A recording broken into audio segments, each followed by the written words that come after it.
Hey everybody, Jam Creates here. Got another video for you, another comic review for you this time. Doing things a little bit different this time. I decided to point the camera at the iPad. I know, seriously old school, like boomerish style video. But hey, it works. So anyway, the point of this video, of course, I'm going to be talking about E-Ratic from AWA Upshot. I believe AWA is it's the company that was started by Axel Alonso after he was no longer with Marvel. I don't know if he was fired or he left, whatever, that's irrelevant. So anyway, this is available for those of you who have a Comixology Unlimited subscription. It is available on there for free, the entire series. It is a 5-issue limited series, and you can actually get the entire thing as part of your Comixology Unlimited subscription. So if you have a Comixology Unlimited subscription, which I think is like $7 a month or something like that, there's always a ton of stuff on there that you can read as part of your subscription, so it doesn't cost you anything extra. They also give you discounts on other stuff that isn't available as part of Unlimited. I know there's going to be some changes going on with Unlimited soon. They're kind of folding it directly into Amazon. So we'll see how that goes when that happens. Well, maybe when it does happen, I'll probably do a video about it, just because I've been using Comixology for quite a while now. It's a great way for me to get a hold of stuff that maybe is a little more difficult to get a hold of. It's also a good way to just kind of discover some stuff that's out there. And that's kind of what happened with this one. So anyway, before I really get into it, I just want to remind you guys, if you're new to the channel, don't forget to subscribe, hit that bell for notifications, click the thumbs up button, click the thumbs down button. I know there's whole YouTube dislike thing. It doesn't matter to me. Interact. Let me know in the comments if you've read this. If you haven't, if it looks interesting to you, let me know. So you guys know I love superhero comics. I love all kinds of comics, but let's be honest, my number one love is always going to be superhero comics. It just is. So this is E-Ratic. This unfortunately, from my understanding, suffered from the really tragic fate of being released at the wrong time. So my understanding is that this was released right at the start of the pandemic. And in the story, there is a story about a pandemic. It's kind of in the background of the story. It's not the most important part of the story, but it is important to the setting. So I think that was kind of a problem. So right off the bat, let's just talk about this cover. This cover is sweet. Really, really like nice stuff. This is from Karre Andrews. Now, Karre Andrews, I did not realize, I don't know why, I only thought he was a writer. I didn't realize he was a writer artist. That's on me. So anyway, and I honestly don't know that much about him. I'm pretty sure he did some of the James Bond books, for, what was that, IDW, was it? I forget who it was doing the James Bond. It might have been Dynamite, actually. I think he did some of those. So anyway, what is E-Ratic?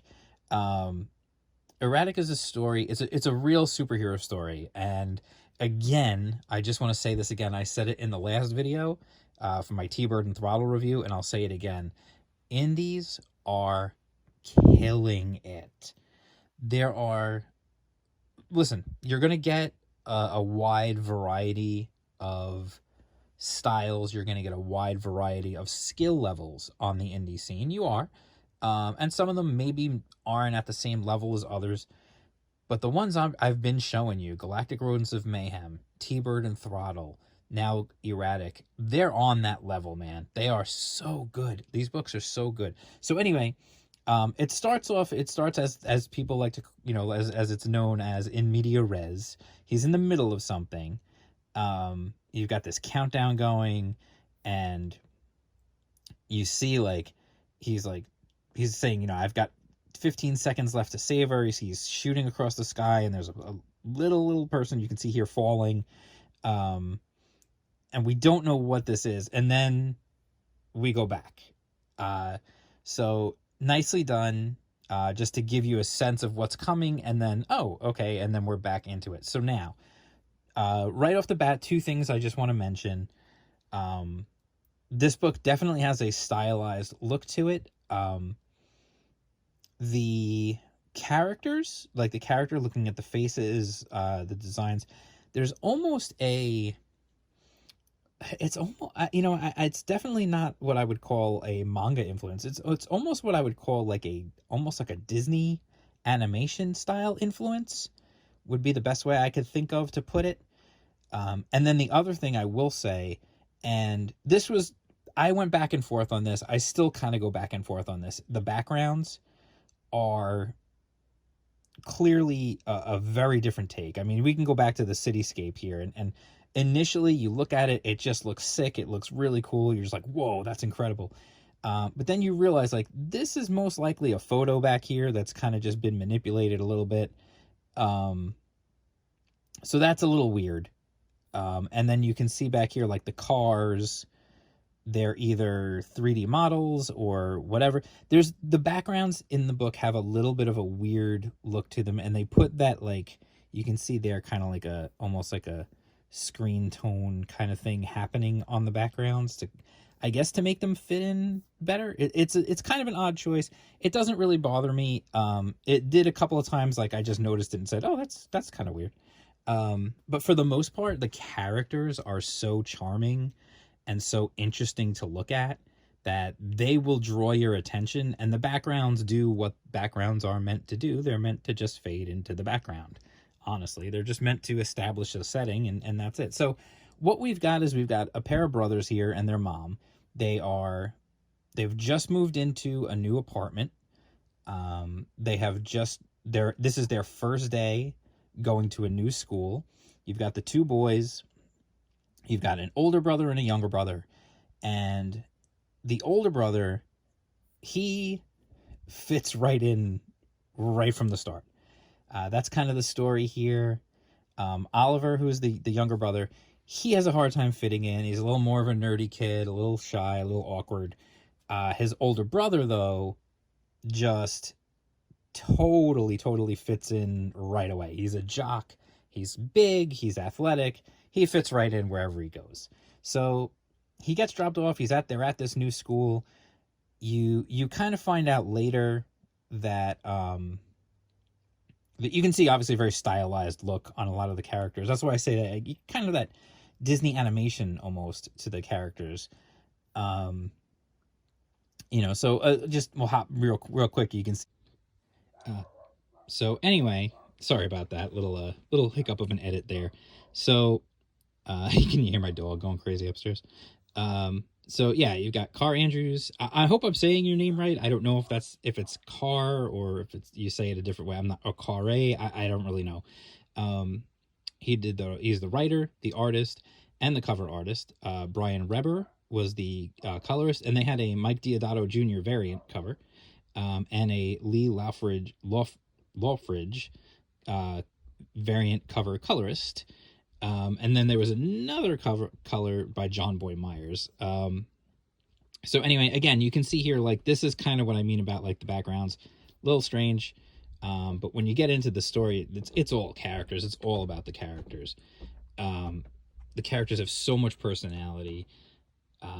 And right off the bat, like I said, like, Oliver's brother, he gets into a fight, but it's like he fits right in because of it. Like, he's just so, like, because he's wearing a rival school's jacket, and he immediately gets recruited on the football team.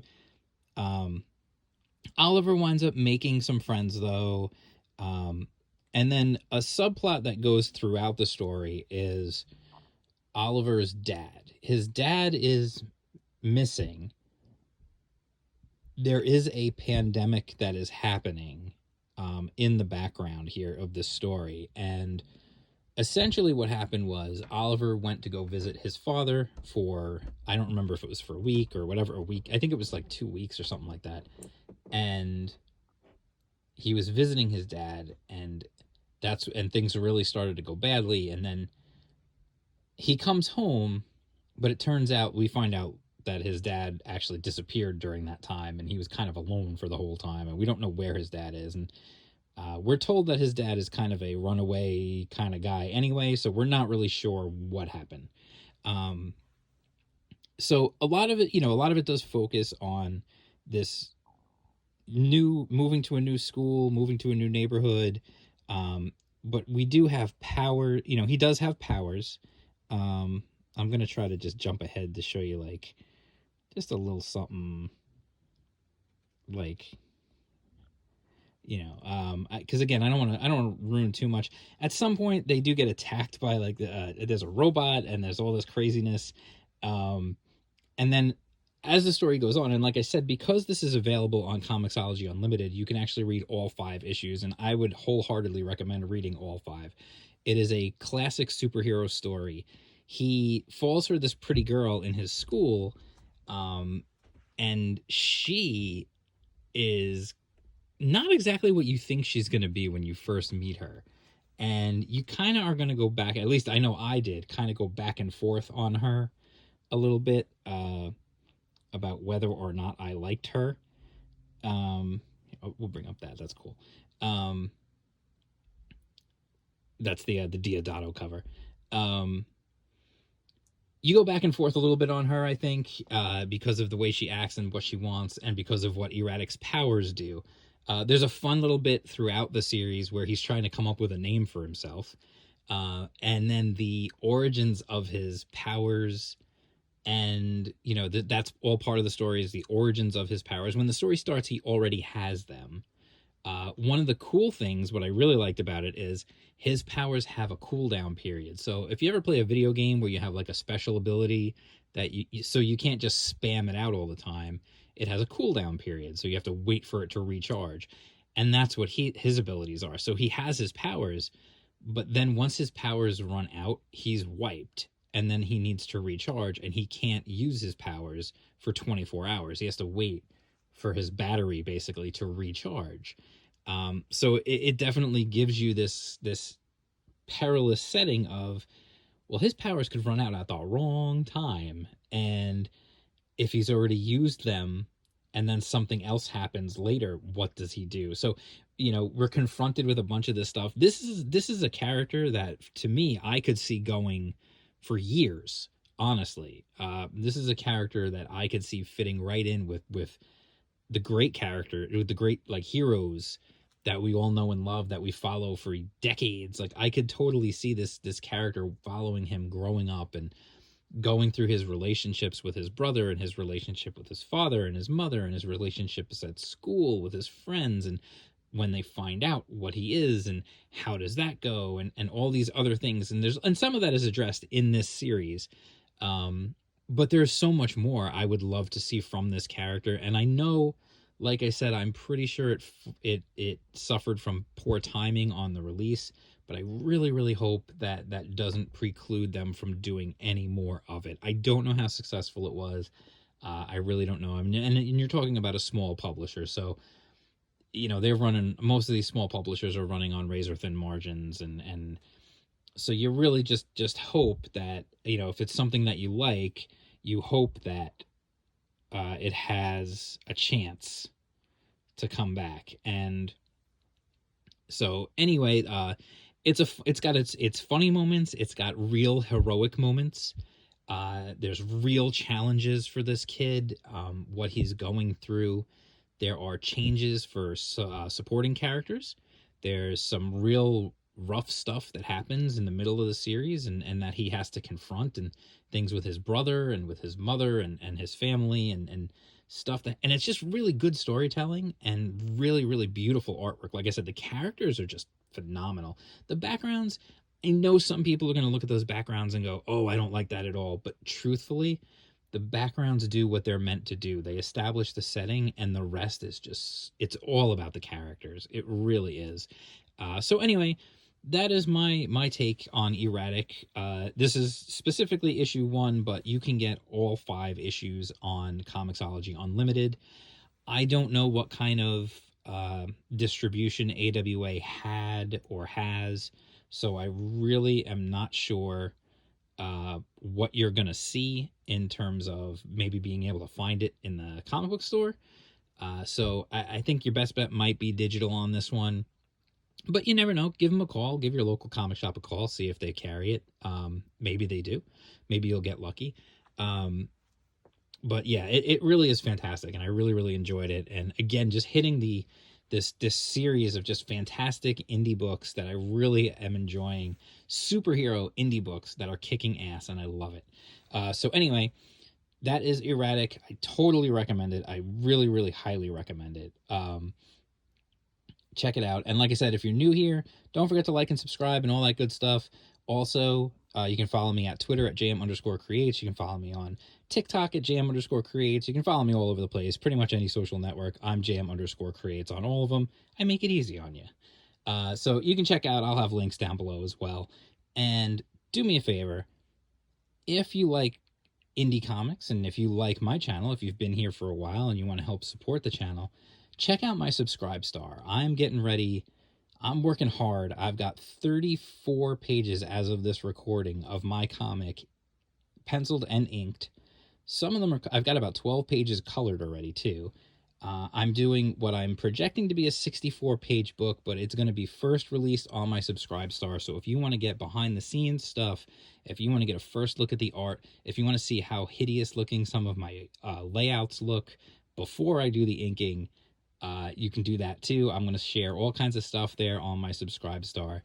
And it really would help support me and enable me, hopefully, to get the book done even faster, because if there's money coming in there, then I don't have to make money elsewhere that's going to take away time from creating. So anyway, if you like the channel, you want to subscribe, I'm going to have some exclusive videos on there. It's behind the scenes stuff, all kinds of good stuff. And anyone who's subscribed to my Subscribe Star are going to be the first ones to be able to read the book, Mongoose, A Tale of Vengeance. It's coming. I'm working on it. So anyway, I'll talk to you guys again soon, and peace out.